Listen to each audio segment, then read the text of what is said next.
CH6 Aditya और माही का पहला हक। आदित्य नीचे आता है तब भी माही उसे नहीं दिखती। आदित्य भी रेडी होकर ऑफिस के लिए जा ही रहा होता है तो उसकी नजर डाइनिंग टेबल पर जाती है तो उसे वहां नाश्ता बना हुआ दिखाई देता है तो आदित्य के फेस पे स्माइल आ जाती है। आदित्य ब्रेकफास्ट करके ऑफिस के लिए निकलता है। आदित्य जब ऑफिस पहुंचता है तो देखता है ऑफिस में भीड़ लगी हुई थी। आदित्य ऑफिस में अपनी रोबदार आवाज में बोल रहा है व्हाट्स गोइंग ऑन। अब आगे तभी सबकी नजर आदित्य पर जाती है तो वहां पे अखिल दिखाई देता है। अखिल जब आदित्य की आवाज सुनता है तो सीधा उसके गले लग जाता है। अखिल आदित्य का बचपन का दोस्त है, थोड़े टाइम के लिए इंडिया से बाहर गया था। आदित्य ने पूछा तू कब आया? तभी अखिल बोला साले तुझे तो मेरी याद नहीं आई, सोचा मैं है आ जाओ तुझसे मिलने। वैसे मैंने आते हैं एक लड़की को चोट मार दी। आदित्य ने पूछा मतलब? अखिल ने जवाब दिया यार मैं कार पार्क करने के लिए गाड़ी मोड़ रहा था तभी एक लड़की पीछे से जा रही थी तो उसको चोट लग गई। अरे यार क्या नाम बताया था उसने, माहिरा या माही? जैसे ही आदित्य न सुना उसने पूछा का चोट लगी है उसे? तभी अखिल बोला हाँ यार जान के थोड़ी टक्कर मारी मैंने उसे, वो तो गलती से लग गई। वैसे ज्यादा नहीं लगी, बस हाथ में थोड़ी बहुत खरोंच आई है। वैसे यार कुछ भी कहो वो है बहुत क्यूट। आदित्य कंटिन्यूअसली उसे ही घूर रहा था। साले तुझे मेरी ही बीवी मिल है फ्लर्ट के लिए। आदित्य ऐसा अपने मन में सोच रहा था। आदित्य और अखिल बात करते करते ऑफिस के अंदर आ जाते हैं। तभी आदित्य बोलता है चल आज ऑफिस का राउंड लगा लिया जाए। आदित्य को तो बस माही को देखना था, ऑफिस का राउंड लगाना तो सिर्फ एक बहाना था।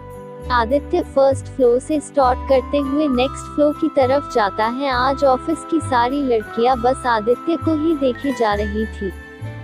वो था ही इतना हैंडसम कि किसी की नजर ही ना हटे। ऐसे ही आदित्य 22 फ्लोर पर जाता है तो उसकी नजर सीधा माही पर जाती है। उसके हाथ में बैंडेज लगी हुई थी लेकिन उसके साइड में एक लड़के को देख के उसकी नजर सख्त हो गई और आदित्य वहां से अपने कैबिन की तरफ निकल गया और अखिल भी उसके पीछे पीछे निकल गया। आज फिर समायरा आई, आदित्य के ऑफिस आए। समायरा आदित्य की बचपन की दोस्त है। समायरा और अखिल आदित्य ये तीनों ही एक स्कूल से पढ़े हुए हैं। समायरा के पापा और आदित्य के डैड अच्छे दोस्त थे। समायरा के पापा की डेथ समायरा जब 15 साल की थी तभी हो गई थी। समायरा को आदित्य ने ही संभाला था लेकिन आदित्य हमेशा एज अ फ्रेंड केयर करता था लेकिन समायरा उसे प्यार समझ बैठी। समायरा की मेंटल कंडीशन उसके पापा की डेथ के बाद थोड़ी खराब हो गई थी, इसलिए उसे यूके भेज दिया था आदित्य ने ताकि उसका इलाज हो सके। अखिल आया, सोफे पर बैठा। समायरा आदित्य के ठीक सामने बैठी। उसके दिमाग में तो बस ये चल रहा था वो आदित्य को कैसे हासिल करे, क्योंकि आज तक समायरा सिर्फ अपनी बीमारी का झूठा नाटक करती आई है और आदित्य भी इस बात से अनजान था। समायरा ने कहा आदित्य हम दादी से कब मिलने जा रहे हैं? तभी अखिल बोला यार जान की याद तो मुझे भी आ रही है। आदित्य ने कहा शाम को घर पर ही डिनर कर लेंगे, तुम दादी से मिल लेना।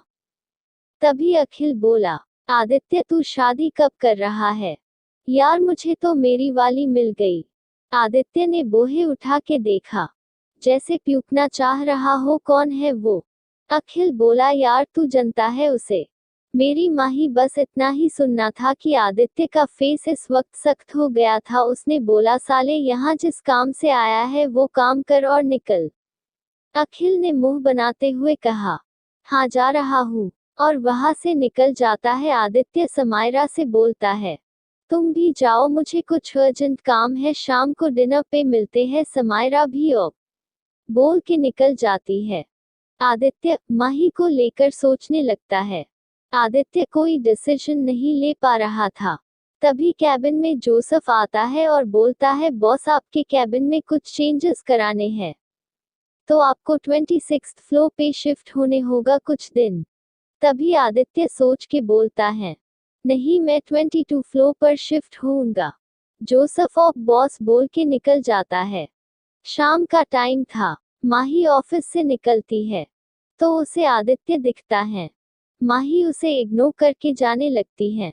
तभी आदित्य अपनी गाड़ी का हॉर्न देता है तो माही पलट के देखती है। आदित्य अपनी आंखों से इशारा करता है अंदर बैठने का।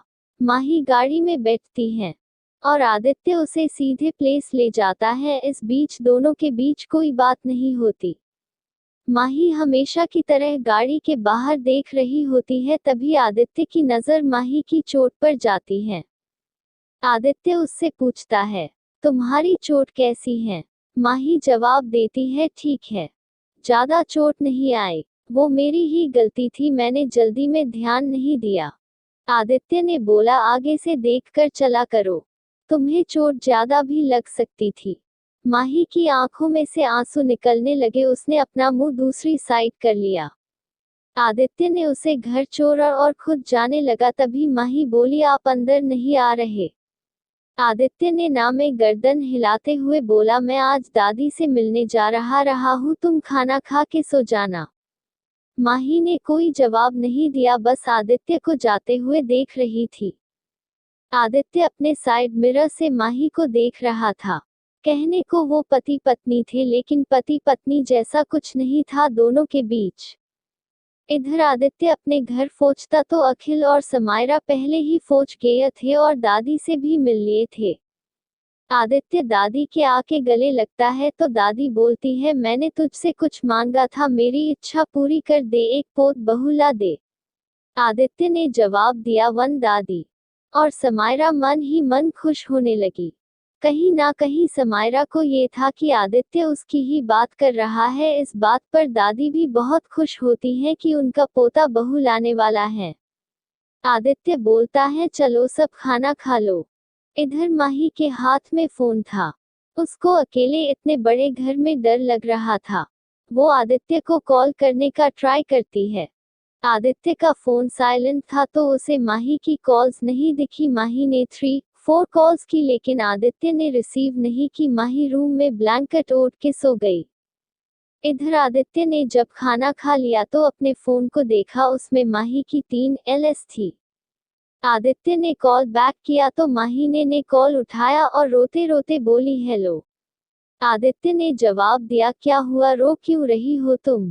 माही बोली, प्लीज घर आ जाइए। आदित्य बोला, तुम पहले चुप हो जाओ, मैं आ रहा हूँ। आदित्य हॉल की तरफ आया तो सब बातें कर रहे थे। आदित्य ने कहा, मुझे कुछ अर्जेंट काम है, मैं जा रही हूँ। आदित्य जैसे ही अपने प्लेस पहुंचा और अपने रूम में गया, माही बेड पे ब्लैंकेट ओढ़े लेटी थी। जैसे ही आदित्य ने बोला माही, माही बेड से उठी और आदित्य के गले लग गई। आदित्य बस उसे देखता रह गया। वो रोते हुए बोल रही थी, अपने मुझे इस बड़े से घर में अकेला क्यों छोड़ा, मुझे डर लगता है। आदित्य ने भी उसको शांत कराया और जब माही को एहसास हुआ कि वो आदित्य के गले लगी हुई है तो झट से अलग हो जाती हैं। दोनों ऑकवर्ड हो जाते हैं।